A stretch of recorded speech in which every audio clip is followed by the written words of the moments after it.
some good news on the property front. House prices are rising for the first time in 3 years. But where are the hotspots to buy? Lisa Goddard reveals the top 100. Sold, sir. Congratulations. Well done. People are literally lining up at open homes. You're getting 20, 30 groups through. Zoran Solano is a man investors trust to find properties that will make them money.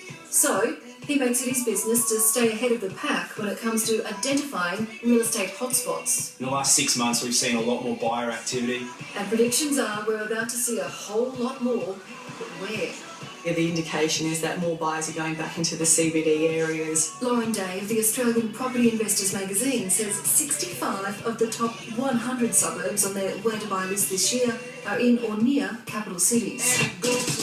After years of reaping the riches of the resource boom, experts say investors are now looking for big population growth and even bigger infrastructure projects. We're not just guessing these suburbs. What we're saying is there are transport options, there is population increase. The expansion of the Indooroopilly shopping centre in Brisbane's west has seen that suburb flagged as one of 28 investment hotspots across Queensland.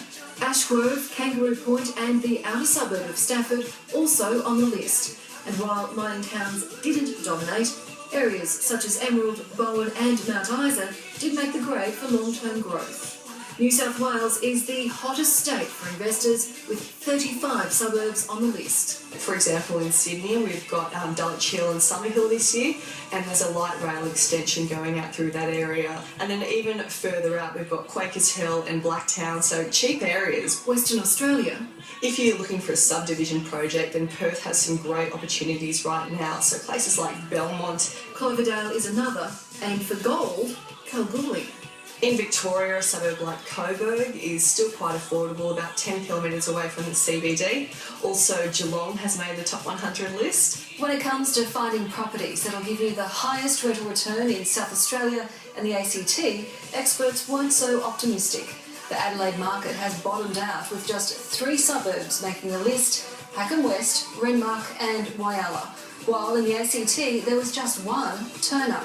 Tasmania didn't even rate, but the Northern Territory did. The reasons for that would be the Impacts Gas project and also the Defence Force numbers increasing. And with interest rates tipped to increase, the one prediction you don't need a crystal ball for is that window of opportunity is closing. Lisa Goddard with that report. Coming up after the break.